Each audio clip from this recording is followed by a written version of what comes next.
Hola, amigos. Eh, Como de costumbre, estoy en Madrid y es lunes, aquí ya es lunes 24 de febrero de 2025 a las 2:44 de la mañana, 2:44 AM, madrugada del lunes 24 de febrero. En Venezuela y en América todavía es domingo. Hola Europa, hola América, hola mundo. Bueno, hoy no, porque hoy es lunes ya. Bueno, el domingo, hace pocas horas, el domingo que acaba de terminar, fueron las elecciones en Alemania. Cosa que hay que comentar. Bueno, el resultado fue el previsto, el que daban las encuestas, el previsto. En alemán, yo una vez expliqué el sistema electoral español. El alemán es parecido. Los alemanes a quienes eligen es a los miembros del Parlamento. Así como en España elegimos a los diputados y senadores, en Alemania se elige también a los miembros del Parlamento. Y luego estos eligen al canciller. En el caso español eligen al presidente, en el caso alemán al canciller. Ahora,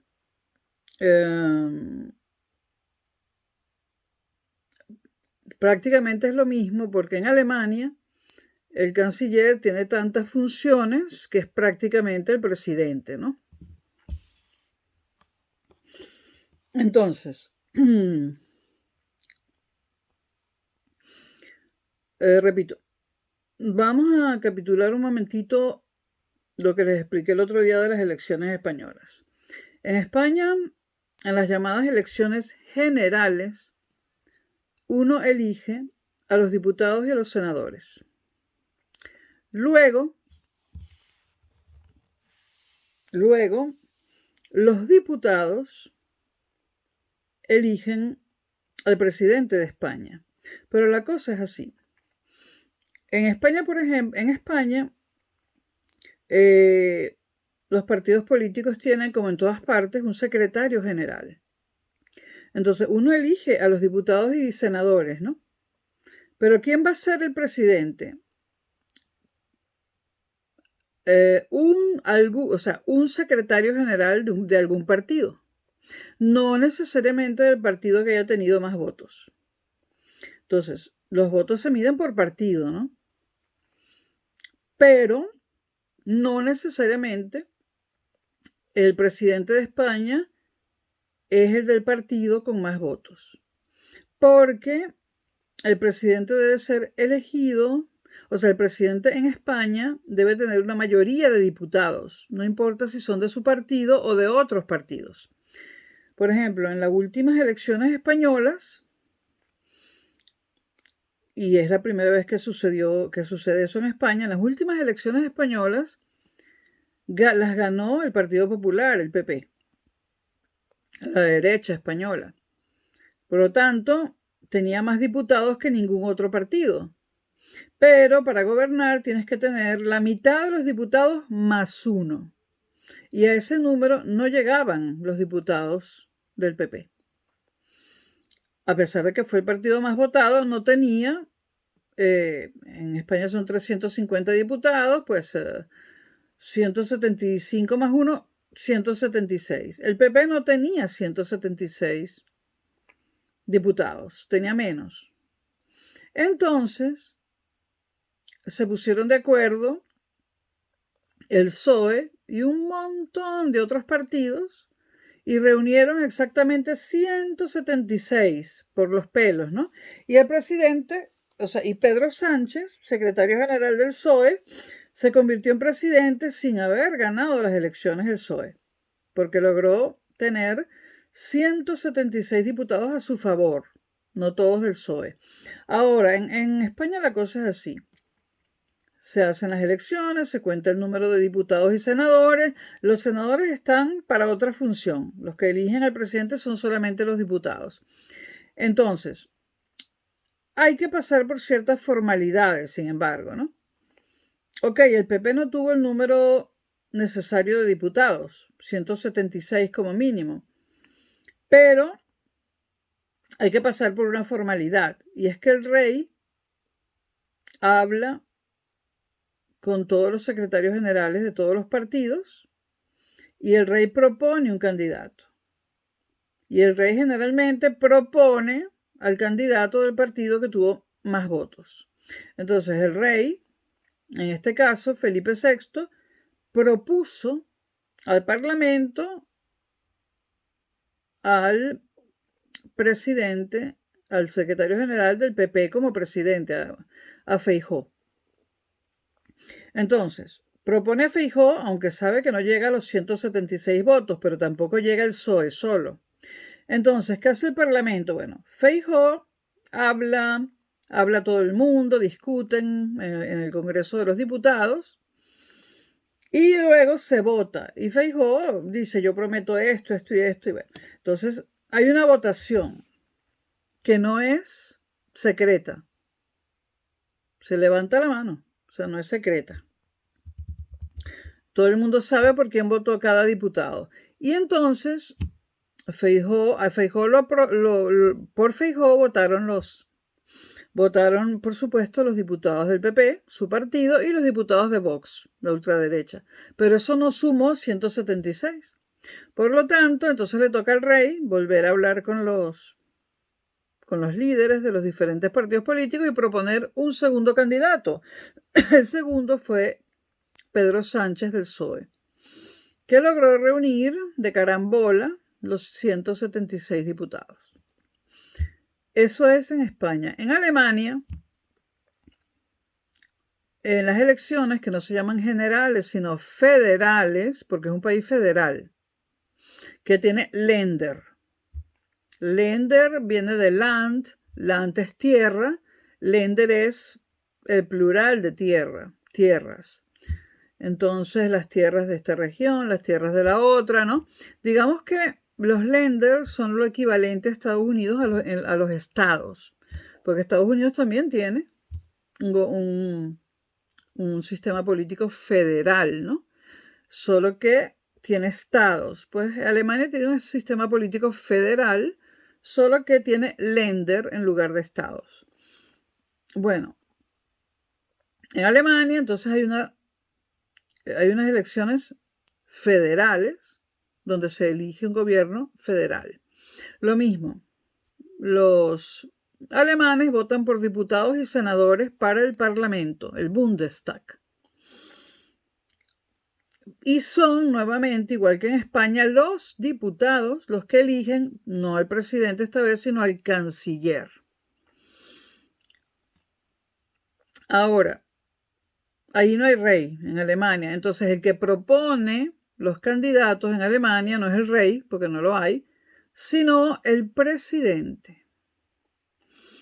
Entonces, el presidente propone generalmente al candidato más votado y del partido más votado, y si ese no logra tener los suficientes diputados, pues pasa al siguiente y al siguiente. En todos los últimos años, bueno, exceptuando el último gobierno que no fue de Merkel y que además tuvo que... O sea, el último gobierno en Alemania fue un gobierno socialista y a los 2 años, no sé si son 4 o sí, a los 2 años le hicieron una moción de censura, lo que en Venezuela sería un referéndum revocatorio, y lo perdió y se tuvo que ir del poder. Es decir, que estas elecciones han sido debido a un periodo presidencial no completado, un periodo de canciller, perdón. Bueno, entonces, Angela Merkel gobernó 16 años, 4 periodos electorales. Solamente la primera vez su partido político, el CDU, la Democracia Cristiana Alemana, tuvo mayoría absoluta de diputados, es decir, no necesitó ayuda de otros partidos.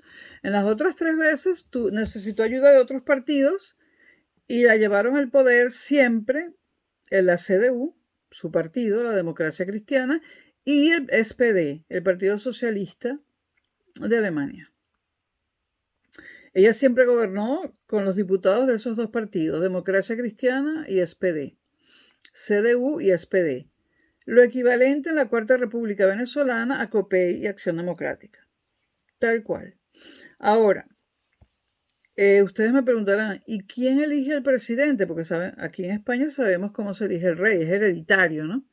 Bueno, el presidente, esto ya es un poco más raro, es elegido por máximo 2 mandatos de 5 años por la Bundesversammlung.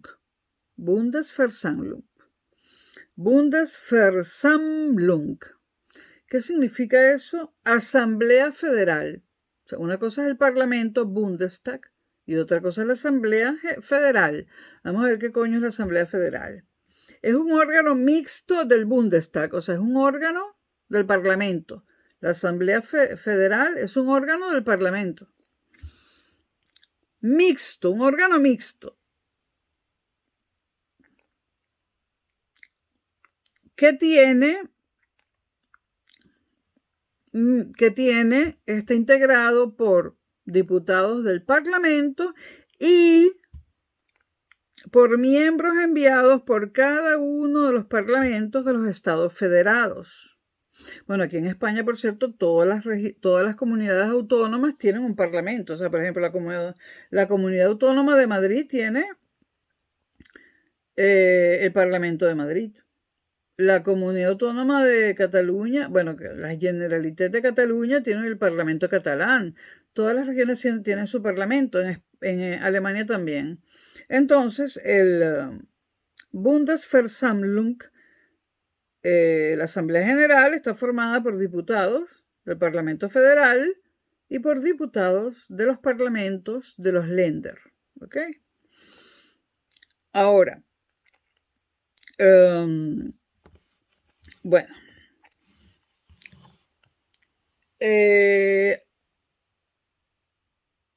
ok, ese es el proceso, ¿no? Bueno, ha ganado las elecciones, como lo decían todas las encuestas, la CDU. Es decir,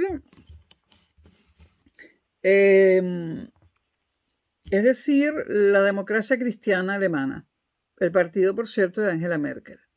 La CDU ha ganado las elecciones más o menos con un 29, algo %, pero no tiene el número suficiente de diputados.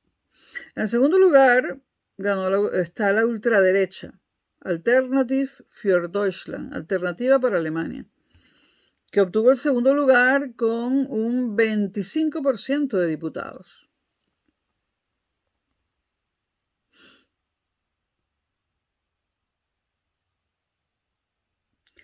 En tercer lugar está, por cierto, la CDU, que quedó en primer lugar, que tiene un 29%, registra su número más bajo, su porcentaje más bajo en elecciones desde 1945, desde que terminó la Segunda Guerra Mundial. Y bueno, luego tenemos Alternativa para Alemania, que duplicó, por cierto, el número de votos que tuvo en las anteriores elecciones, la ultraderecha. Y en tercer lugar tenemos el Partido Socialista Alemán, el SPD, el primer partido socialista del mundo, el primero de Europa y del planeta, el primero que se fundado por Rosa de Luxemburgo, la fundadora del socialismo, ¿no? Porque estamos hablando de socialismo, no de... Necesito prender el ventilador un poco. Estamos hablando de socialismo, no de marxismo ni de comunismo, ¿no? Entonces, el SPD, fundado por la mítica Rosa de Luxemburgo, la fundadora del socialismo, y asesinada, murió por asesinato. El SPD, Partido Socialista alemán quedó en tercer lugar con un 17 y pico por ciento, lo cual también es su peor resultado desde 1945. Su peor resultado. Igual que la CDU, ambos bajaron en votos y ambos tienen sus peores resultados desde 1945, que son 80 años. Sus peores resultados en 80 años. ¿Eso qué quiere decir? Bueno, que mucha gente de la democracia cristiana votó por la ultraderecha y también socialistas que votaron por la ultraderecha. Y ahí perdieron los votos la democracia cristiana y los socialistas. En cuarto lugar quedó el Partido de los Verdes. Y en quinto lugar un grupito de ultraizquierda que no es muy relevante. Y bueno, luego otros partidos pequeños, ¿no? Entonces, la CDU, la democracia cristiana, no tiene suficientes diputados para gobernar sola. Intentará, y por supuesto el presidente le va a dar primero a la CDU el chance de formar gobierno, ¿no? La CDU tratará de formar gobierno con los socialistas. Total, lo hicieron 3 veces con Angela Merkel. Están acostumbrados a gobernar juntos. La CDU tratará de formar gobierno con los socialistas. Pero todavía no se sabe si esos diputados de la CDU sumados a los de los socialistas, que están en tercer lugar, dan el número necesario de diputados. Porque aunque ya tenemos los resultados y se sabe que la tendencia no va a cambiar, puede que la CDU gane un diputado más, o el socialismo pierda un diputado más, o la ultraderecha gane un diputado más, cuando estén contados el 100% de los votos, que eso será hoy lunes o mañana martes, ¿no? Entonces hoy no voy a hablar de números, vamos a esperar que el 100% de los votos esté contado, o sea, que esté el 100% de los votos registrados. Hoy lo que puedo decir es que, bueno, puede que el CDU, sumado al SPD, es decir, democracia cristiana más socialismo, no tengan la mitad más uno de diputados. Entonces tendrán que hacer alianza con un tercer grupo, que no sé si serán los verdes, aunque por lo que he escuchado analistas internacionales podría ser la ultraizquierda, pero es que son muy poquitos. Yo no sé si la ultraizquierda tiene un diputado o dos, muy poquitos, ¿no? Ahora, en los partidos pequeñitos también hay otro más de ultraderecha, ¿no? Que si saca más de lo que se piensa, podría ser un problema para la CDU. Ok, bueno, entonces, ¿por qué la ultraderecha? Que ya expliqué en un video que la ultraderecha en Europa no tiene nada que ver con la ultraderecha en América Latina, son cosas distintas, ¿no? Y sacando a España de la ecuación, porque España siempre es distinto a todo, ¿no? En España la ultraderecha es la ultraderecha, es Franco. Pero eso no es pero en Alemania la ultraderecha no es Hitler ni nada de eso. O sea, la ultraderecha europea es distinta, es otra cosa, diferente a la ultraderecha latinoamericana. El problema es que estos términos los inventó Norberto Bobbio, derecha e izquierda. Son términos que vienen de la Revolución Francesa, del lugar donde se sentaban en el Parlamento los diputados, que no se llamaban diputados en esa época, sino tenían otro nombre. Bueno, los que estaban a favor de Robespierre se sentaban en un lugar, los que estaban a favor de Danton se sentaban en otro lugar, y bueno, unos se sentaban a la izquierda, otros a la derecha, y de ahí viene la cosa, ¿no? Creo que a la izquierda se sentaban los de Robespierre. Creo que era el más izquierdista de todos los revolucionarios, pero bueno. También había los que se sentaban en el centro, los que se sentaban en una parte alta, porque también había en la Revolución Francesa, en el primer congreso, que no se llamaba así, se llamaba la Convención, que se fundó, también había diputados monárquicos, ¿no? También se le dio la oportunidad de votar por un pequeño partido monárquico, ¿no? Bueno, entonces, estos términos vienen desde 1789. Estamos 1889, 1989, 200 años. 236 años tienen los términos derecha e izquierda que están siendo utilizados en política, pero la política en estos 236 años ha cambiado muchas veces, muchas veces. Entonces, yo me acuerdo que por 1989, sobre todo en ese año, pero ya antes, en 1987, ya se comenzaba a hablar en Latinoamérica, no en Europa, en Latinoamérica, de sustituir esas palabras, izquierda y derecha, por otras más acordes a la realidad latinoamericana, porque hablar de derecha e izquierda es algo que responde a la realidad europea, no a la latinoamericana. En Latinoamérica se le ha llamado derecha a algo que no es la derecha europea. Y en Latinoamérica se le ha llamado ultraderecha a algo que no tiene nada que ver con la ultraderecha europea. Entonces, los términos izquierda y derecha para Latinoamérica están caducados. No es que estén caducados, es que no tienen sentido. Esos son términos que surgieron en Europa y solamente explican la política europea. Vamos a estar claros, la Revolución Francesa fue aquí. Ahora, en Latinoamérica, lo más normal sería hablar de conservadores y liberales, que fueron los partidos que surgieron después de la independencia, ¿no? O sea, en Latinoamérica lo que hay son conservadores y liberales. ¿Quiénes son los conservadores? Los que ustedes llaman, lo que los latinoamericanos llaman derecha. Y los liberales, ahí la cosa está difícil porque antes eran los que ustedes llamaban izquierda, pero ahora se confunden con el liberalismo económico, que es de derecha. Bueno, el caso es que Latinoamérica está usando mal los términos derecha e izquierda. Los está usando mal y no es Europa la que los está usando mal porque aquí nacieron. Entonces Latinoamérica en el 87, en Latinoamérica en los años 80 había mucha discusión acerca de crear nuevas palabras, nuevos términos para los grupos políticos y las tendencias políticas latinoamericanas, porque no son como las europeas, entonces hay que crear nuevos términos. Pero a raíz del chavismo y del empleo por parte de Chávez de la palabra fascista, que eso lo empezó a usar Chávez. En Latinoamérica nunca ha habido fascismo. Fascismo europeo nunca. Chávez empieza a usar la palabra fascismo. Habla del socialismo del siglo XXI, que no es lo mismo que el socialismo en Europa. Y se olvida aquello de crear nuevos términos. Entonces, en Latinoamérica, ¿qué es la ultraderecha? Pinochet.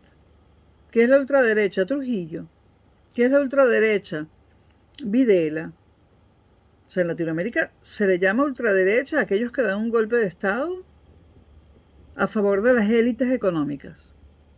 Eso no tiene nada que ver con lo que pasa aquí. Aquí en la ultraderecha hay gente muy pobre. Aquí la ultraderecha más bien es la gente pobre la que vota por ella, las clases bajas. Es que es otra cosa. Entonces, los términos derecha e izquierda para Latinoamérica se debió haber cambiado la cosa. El que evitó que se crearan nuevos términos endógenos, porque es muy cómico que Nicolás Maduro, que Chávez, y sus acompañantes, Correa, Evo Morales, no hablen de una economía endógena y no busquen unos términos también endógenos. Es unos términos que no confundan, porque entonces la gente está en una discusión y dice, bueno, sí, en Argentina gobierna la ultraderecha igual que en Italia, pero por Dios, qué barbaridad. Milei no tiene nada que ver con Meloni, aunque se parezcan los nombres. O sea, Milei, no sé cómo llamar a su cuestión política, pero Meloni es ultraderecha europea, que no coinciden las características con lo que es Milei. ¿Por qué Milei se le llama ultraderecha? Porque está a favor de la economía de mercado y del liberalismo económico al 100% y sin estado de bienestar. Meloni es otra cosa. Bueno, el caso es que Es un problema para hacer videos, para dar clases y para todo, esa confusión. Que viene además de que Robespierre, los partidarios de Robespierre se sentaban en la convención a la izquierda, del lado izquierdo del auditorio. Bueno, el caso es que ganó la CDU.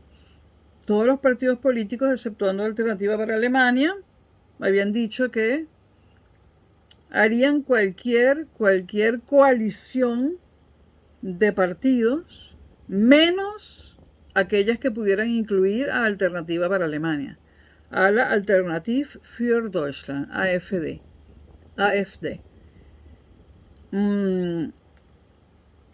¿Por qué tanto miedo a Alternativa para Alemania? Alternativa para Alemania, en primer lugar, igual que todos los grupos de ultraderecha, no me hablen de España. Europeos, España no es Europa para esto.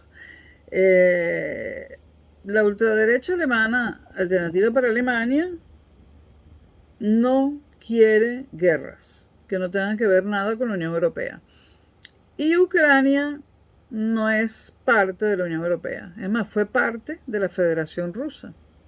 Y fue parte de la Unión Soviética. Y fue parte de la Rusia de los zares. Eso era una provincia rusa. Eso no es asunto nuestro. Sin embargo, la Unión Europea se ha metido en esa guerra. Alternativa para Alemania estaba en contra y está en contra de las guerras fuera de la Unión Europea. O sea, está en contra de hacer guerras que no nos incumban. Alternativa para Alemania no quiere meterse en guerras que no tengan nada que ver con la Unión Europea.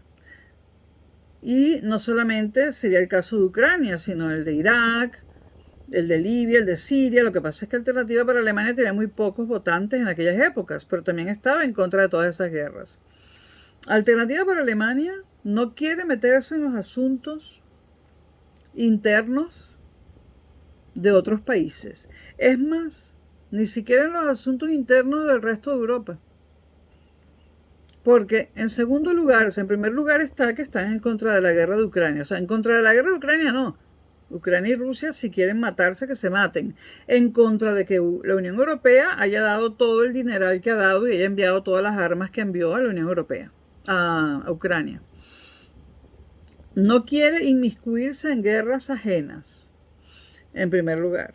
En segundo lugar, alternativa, yo no sé por qué la gente, los alemanes, bueno, el porcentaje es 25%. Es decir, 1 de cada 4 alemanes está de acuerdo. O sea, si leemos así los datos electorales, 25% alternativa para Alemania, 1 de cada 4 alemanes no está de acuerdo con haber colaborado con dinero o armas o ayuda humanitaria con Ucrania. En segundo lugar, ¿qué es lo que quiere Alternativa para Alemania? Igual que los demás grupos de ultraderecha europeos, salirse de la Unión Europea, desbaratarla. Que esa superestructura llamada Unión Europea se vaya a la mierda. Ya hablé de eso en un video. En tercer lugar, ¿qué quiere Alternativa para Alemania? 0 emigrantes. Si es posible, lo mínimo, a no ser que sean grandes cerebros. Y no quiere, por supuesto, seguir y quiere expulsar a los musulmanes y a la gente de países, de todos esos países musulmanes de Alemania. Esas son las 3 cosas más importantes de Alternativa para Alemania. Y compartidas por un 25% del pueblo alemán. Si vemos las cifras del ganador, 29 y pico por ciento, vamos a subirlo a 30%, aunque no llega. ¿Eso qué indicaría? Bueno, que de cada 10 personas, 3 están de acuerdo con la democracia cristiana. Ahora, ¿por qué tanto miedo? Porque además Alternativa para Alemania es amiga de Rusia y quiere que Alemania sea amiga de Rusia, ¿no? El miedo puede venir por ahí. Porque puede que los alemanes le tengan miedo a Rusia, lo cual es absurdo, porque ya yo expliqué en otro video que cuando las dos Alemanias se reunificaron, como una de las Alemanias había pertenecido a la Unión Soviética, había ahí muchos alemanes hijos de rusos.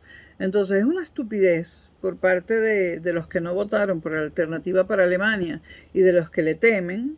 Es una estupidez tenerle miedo a una guerra con a Rusia cuando un porcentaje altísimo de su población tiene sangre rusa y tienen un pasado común.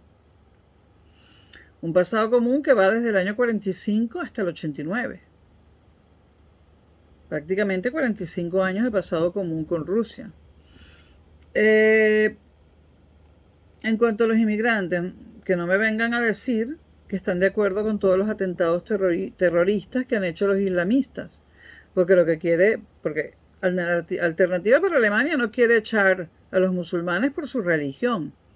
A ellos no les molestan las religiones ajenas.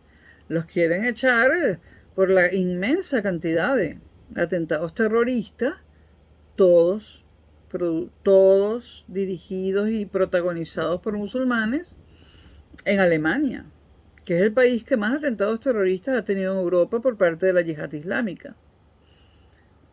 Y salirse de la Unión Europea, bueno, porque Alemania es el país que más dinero da a la Unión Europea y la Unión Europea no se lo agradece, más bien todo lo contrario, ¿no? Bueno, veo difícil que Alternativa para Alemania pueda estar en la coalición de gobierno, pero si no está en la coalición de gobierno, ustedes saben que en el Congreso, en este caso de Alemania en el Bundestag,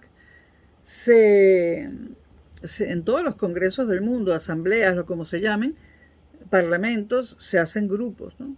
La comisión para estudiar tal cosa, la comisión de esto, la comisión del otro. Lo que han dicho todos los partidos es que no van a meter a los diputados de Alternativa para Alemania en ninguna comisión. Eso es absurdo e injusto, porque hay un 25% de alemanes que votaron por ese partido y Alternativa para Alemania tiene derecho a estar en alguna comisión que otra. Ya que no lo quieren en la coalición de gobierno, en alguna comisión tiene que estar, y no en las comisiones estas más tontas, en una comisión importante. Por Dios, quedó en número 2. Quedó millones de alemanes votaron por la Alternativa para Alemania. Pero bueno, vamos a esperar a mañana. En España mañana es hoy ya. Vamos a esperar el lunes, martes o tal vez hasta el miércoles para saber las cifras y los porcentajes exactos. Y para ver las conversaciones que ya deben estar surgiendo, ¿no? De con quién vamos a hacer coalición, ¿no? Todo apunta a que va a gobernar, a que el canciller va a ser el representante, el secretario general de la CDU, de la Democracia Cristiana Alemana. Todo apunta a eso. Bueno, pero esperemos para conocer las cifras con exactitud. Bueno, eso es todo respecto a ese tema. Nos vemos.